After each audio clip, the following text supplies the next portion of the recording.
Hello दोस्तों, हमारे YouTube channel start education में आपका स्वागत है।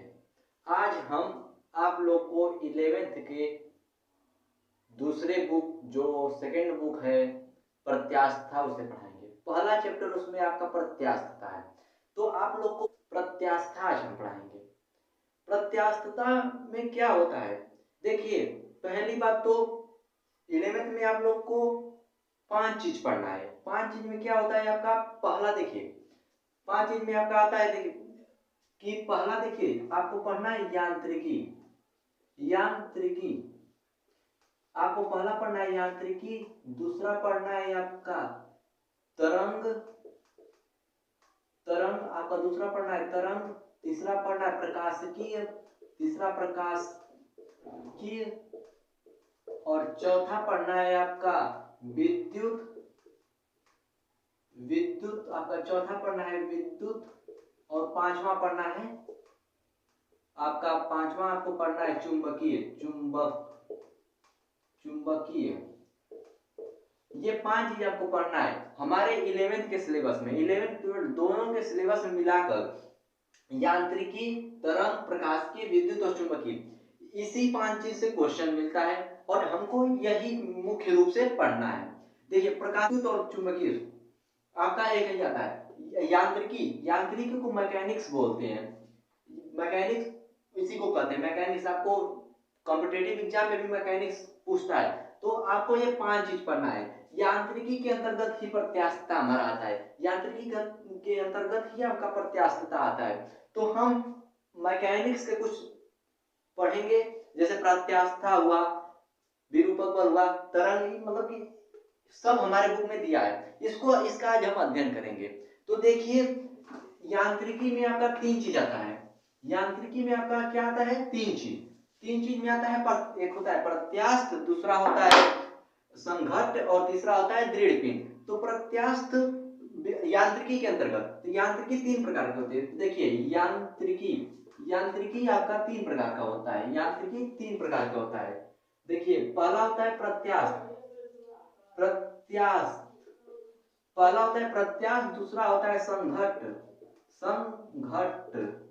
और तीसरा आपका होता है दृढ़ पिंड। दृढ़ पिंड आपका होता है दृढ़ पिंड। तीसरा आपका होता है दृढ़ पिंड, इसको इलास्टिसी बोलते हैं, और ये प्लास्टिक, और इसे दृढ़ पिंड। ये दृढ़ पिंड है जो, तो प्रत्यास्थ इसको प्रत्यास्थता भी कहते हैं। प्रत्यास्थता में एक होता है विरूपक बल। विरूपक बल प्रत्यास्था में आता है, आपका एक विरूपक बल होता है। तो विरूपक बल ये सारा एकदम, मतलब कि विरूपक बल ना क्या करता है, शब्द से पकड़िए। देखिए विरूपक, प्रत्यास्था पढ़ने से पहले विरूपक बल हमको पढ़ना पड़ेगा। प्रत्यास्था जानने से पहले विरूपक बल जानना जरूरी है। देखिए प्रत्यास्थता में विरूपक बल देखिए, देखते हैं विरूपक बल शब्द से पकड़िए, शब्द से। विरूपक मतलब बी से बिगाड़ देता है, रूपक मतलब रूप को। विरूपक बिगाड़ देता है रूप को बिगाड़ देता है। इस बहुत सारा हरामी आदमी है ये विरूपक बल है जो ना, बहुत हरामी है। देखिए विरूपक यदि किसी पर लगा देते हैं विरूपक बल, यदि किसी वस्तु पर विरूपक बल लगा दिए, तो इस सारा बिगाड़ने वाला काम वह करता है। इसका काम बिगाड़ने के अलावा कुछ है ये नहीं है, केवल बिगाड़ता है। विरूपक बल बिगाड़ने का केवल काम करता है, साला एकदम बिगाड़ने का काम करता है। कहीं लगा दीजिए विरूपक बल, साला बिगड़ने करेगा। जैसे इसका आप देखिए लिखित रूप से इसका डिफिनेशन है, यदि किसी वस्तु पर बल लगाने से, यदि किसी वस्तु पर बल लगाने से यदि उसके आकार आकृति में परिवर्तन हो जाता है, तो उसी को होने वाली परिवर्तन को विरूपक बल कहते हैं। उसे ही विरूपक बल कहते हैं। यदि किसी वस्तु पर बल लगाने से उसके आकार एवं आकृति में परिवर्तन को विरूपक बल कहते हैं। समझ में आया? तो विरूपक बल, देखिए विरूपक बल का आपका एक उदाहरण है, एक क्या बहुत उदाहरण है आपका विरूपक बल। तो विरूपक बल में क्या आता है, तो विरूपक बल जैसे मिट्टी है, गीली मिट्टी, उसको जो आकार देंगे वो ले लेता है। जैसे विरूपक बल, उसे हम चाहे तो उसे खिलौना बनाइए या तो उसे, या तो देखते हैं कप भी बनता है मिट्टी से, तो उसको जो आकार देंगे वो आकार मतलब कि वो प्राप्त कर लेगा, उसी अवस्था में हो जाएगा। जैसे उसके आकार एवं आकृति में परिवर्तन को विरूपक बल कहते हैं। तो बात समझ में आई। तो विरूपक बल कि किसी वस्तु पर लगाए गए बल द्वारा उसके आकार एवं आकृति में होने वाला परिवर्तन मतलब हो जाता है, परिवर्तन हो जाता है, तो उसको विरूपक बल कहते हैं, जैसा कि मिट्टी। इसके बाद आता है आपका प्रत्यास्थता। इसके बाद आता है आपका प्रत्यास्थता। प्रत्यास्थता इसके बाद आपका प्रत्यास्थता आता है। इलास्टिसिटी, इसको इलास्टिसिटी इंग्लिश में बोलते हैं। तो प्रत्यास्थता वह होती है यदि किसी वस्तु पर विरूपक बल के कारण, यदि किसी वस्तु पर विरूपक बल के कारण होने वाले परिवर्तन, उसके आकृति और आकार में होने वाले परिवर्तन का वह विरोध करती है। किसी वस्तु पर लगाए गए विरूपक बल के कारण उत्पन्न आकार एवं आकृति का वह विरोध करती है, जैसे में उसे ही प्रत्यास्थता करना। जैसे आपका देखिए, जैसे कि आपका ये स्किन है, स्किन है ना, अब इसको आप खींच लीजिए, खींचते हैं, अपना आकार बदल दिया, अपना आकार बदल दिया ये स्किन, और छोड़ देने पर अपनी अवस्था में हो गया। ये प्रत्यास्थता का भी एक उदाहरण है। जैसे स्प्रिंग है, स्प्रिंग को ले लीजिए, स्प्रिंग को खींचिए, स्प्रिंग को खींचते हैं, स्प्रिंग को खींचिए और छोड़ देंगे तो अपनी आकृति में फिर से आ जाएगी। तो वो मतलब कि कोई वस्तु है तो वो अपना आकार नहीं चेंज करना चाहती है। यदि कोई बुरा व्यक्ति है ना, तो वो भी अपने मतलब कि उसको अच्छा बनाया जाएगा ना, तो वो भी अपने आप विरोध करता है, और कोई अच्छा आदमी उसको बुरा व्यक्ति बनाएंगे तो अपना विरोध करेगा वो, और कोई अपनी अवस्था को छोड़कर नहीं जाना चाहता है। जैसे स्प्रिंग है, जिस अवस्था में है उसको खींचेंगे और छोड़ देंगे, और खींचेंगे कब, कितना खींचेंगे, उसकी भी एक सीमा होती है। अब ये ना खींच देनी तो चाप के रह ही जाइए वही में। खींच देने का मतलब ये नहीं कि खींचदा खूब बल लगा के टूट जाओ, तो विरूपक बल में फिर ना करी, मतलब कि एक सीमा तक खींची जाती है, उसको भी, उसका भी एक सीमा है। तो प्रत्यास्थता आप लोग को समझ में आया। प्रत्यास्थता के बहुत से उदाहरण, जैसे स्प्रिंग ले लीजिए और ये स्किन भी है। अब देखिए ये उंगली है, इसको ऐसे दबाइए, दबाएं, छोड़ देते हैं, प्रत्यास्थता के उदाहरण है। प्रत्यास्थता आप लोग को समझ में आया। प्रत्यास्थता के बाद ही एक आता है, प्रत्यास्थता के बाद आता है, अब भाई प्रत्यास्थता है, अब ये तो विरोध करेगा, लेकिन कब तक करेगा ये भी तो होना चाहिए ना। विरोध तो कर रहा है, लेकिन कब तक विरोध करेगा, तो वो प्रत्यास्थ की एक सीमा होती है, प्रत्यास्थ की सीमा होती है कि अब ये नहीं कि स्प्रिंग है तो खींच दीजिए एकदम चाप कर बल लगा कर कि अपन खत्म हो जाए, तो का फिर अपनी अवस्था में आई। तो विरूपक बल इतना मत लगा दीजिए कि वो फिर वापस है ना आए। तो प्रत्यास्थता उसकी एक सीमा होती है, उसको कहते हैं लिमिट ऑफ इलास्टिसिटी, उसको बोलते हैं लिमिट ऑफ इलास्टिसिटी। उसको क्या बोलते हैं, प्रत्यास्थ की सीमा उसे बोलते हैं। अब भाई उंगली बा, अब उंगली की दबाव बड़ा, अब चाप दे पाता टूटी ना जी।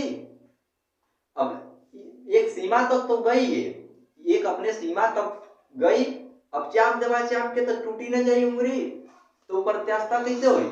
तो प्रत्यास्थता की एक सीमा होती है, तो उसे प्रत्यास्थ की सीमा कहते हैं, लिमिट ऑफ इलास्टिसिटी। तो एक बिंदु तक जाती है, जो कि एक बिंदु तक जाती है, उसी को प्रत्यास्थ की सीमा कहते हैं। स्प्रिंग है, स्प्रिंग को बल लगाइए, खूब विरूपक बल लगाए, उस पर खूब बल लगा के खींच दिए, अब सीधा अगर टूट गया, अब ऐसा विरूपक बल लगा दिए कि टूट गया, तो कब फिर वापस आएगा प्रत्यास्थ के नियम से। तो वही चीज है कि एक प्रत्यास्थ का कौन सीमा होले, प्रत्यास्थ की एक सीमा होती है कि उसी प्रत्यास्थ मतलब उस सीमा के अंदर ही कोई वस्तु है तो वो अपने आकार एवं आकृति का विरोध कर सकती है, एक सीमा के अंदर ही विरोध करेगी, उसके बाहर थोड़ो करेगी। तो प्रत्यास्थ की सीमा का लिखित डिफिनेशन है कि प्रत्येक वस्तु में दुनिया की हर एक वस्तु में, दुनिया की ऐसी कोई वस्तु नहीं है जो अवस्था से बदला जाए और वो उसकी विरोध न करे। ऐसी दुनिया की कोई वस्तु नहीं। ऐसी हो तो आप लोग बताइए, कोई है ऐसी कोई वस्तु? कोई वस्तु नहीं। कि प्रत्येक वस्तु में विरूपक बल के कारण उत्पन्न आकार एवं आकृति की विरोध करने की एक निश्चित बिंदु होती है। प्रत्येक वस्तु में विरूपक बल के कारण उत्पन्न आकार एवं आकृति का विरोध करने की एक निश्चित बिंदु होती है, जिसे प्रत्यास्थ की सीमा कहते हैं। उसी को प्रत्यास्थ की सीमा कहते हैं। आप लोग प्रत्यास्थ की सीमा समझ में आया? बहुत अच्छा। प्रत्यास्थ की सीमा बहुत बढ़िया, बहुत। प्रत्यास्थ की सीमा आप लोग को समझ में आया? इसे लिमिट ऑफ इलास्टिसिटी बोलते हैं, इलास्टिसिटी, लिमिट ऑफ इलास्टिसिटी। विकृति, इसके बाद विकृति आता है कि किसी वस्तु पर एकांक आकार में लगाया गया बल, किसी वस्तु पर एकांक आकार में लगाया गया बल को ही विकृति कहते हैं। विकृति जैसे कि मान लीजिए कोई रबड़ है, अब रबड़ है तो उसकी मान लीजिए उसकी कोई रबड़ है यल लंबाई की, कोई रबड़ है, चूंकि चल नहीं रहा है, मान लीजिए कि यल लंबाई की कोई रबड़ है। अब मान लीजिए रबड़ है, रुकिए रबड़ दिखाते हैं आप लोग को।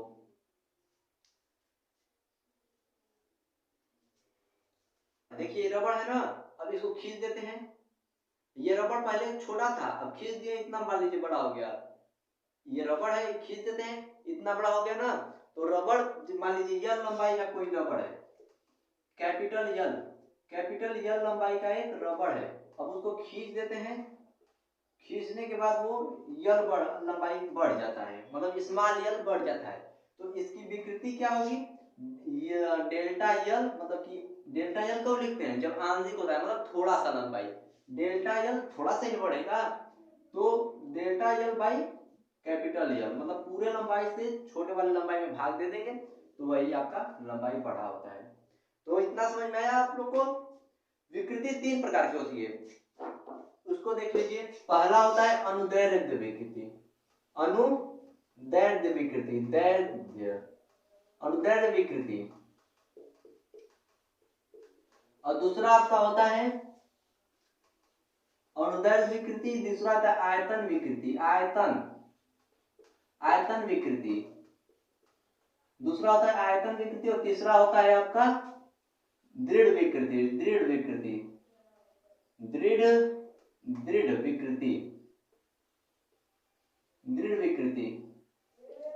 तो पहला होता है अनुदैर्ध्य विकृति, दूसरा आयतन विकृति, और तीसरा दृढ़ विकृति। तो अनुदैर्ध्य विकृति में क्या होता है? ये लंबाई जो बताए हैं अनुदैर्ध्य विकृति आता है। मान लीजिए कि यह लंबाई का कोई रबड़ है, अब उसमें भार लटका देते हैं, तो ये यल लंबाई बढ़ जाता है, ये छोटा यल बढ़ जाता है, और इतना पहले था, ठीक, ये आपका इतना पहले से था कैपिटल यल, और ये कितना बढ़ जाता है? स्मॉल यल बढ़ जाता है। तो ये अनुदैर्ध्य विकृति क्या हो जाएगी आपकी? आपका अनुदैर्ध्य विकृति हो जाएगा delta L by capital L. बात समझ में आई? अब आयतन विकृति क्या होता है कि आयतन पे लगने वाले बल, आयतन के आकार का कोई वस्तु है, उस पे लगने वाले एकांक समय में लगने वाले बल को आयतन विकृति कहते हैं। जैसे कि मान लीजिए क्यूब है, मान लीजिए 3 डायमेंशनल कोई वस्तु है, अब इस पर बल देते हैं, 3 डायमेंशनल वस्तु है, इस पर बल देंगे, तो बल देंगे, मान लीजिए ऐसे दबा देते हैं, तो बल देते हैं, तो मान लीजिए ये छोटा हो जाता है, तो अपना आकार आकृति बदला कि नहीं? आकार आकृति बदला ना, तो इसी को क्या बोलते हैं? अनुदैर्ध्य आयतन विकृति, इसी को आयतन विकृति कहते हैं। तो आयतन विकृति में क्या होता है कि पूरे का आयतन बढ़ा के छोटा वाला आयतन, तो छोटा वाला delta V by capital V, और ये क्या होता है? देखिए इतना समझ में आया। और आपका लास्ट होता है तीसरा कि दृढ़ विकृति में क्या होता है? ये थीटा कोण पर कार्य करता है, ये थीटा कोण पर कार्य करता है। जैसे कि ये अपना कुछ बदलता नहीं है, जैसे जितना रहेगा उतना ही पे घूमता रहेगा, ऐसे ऐसे।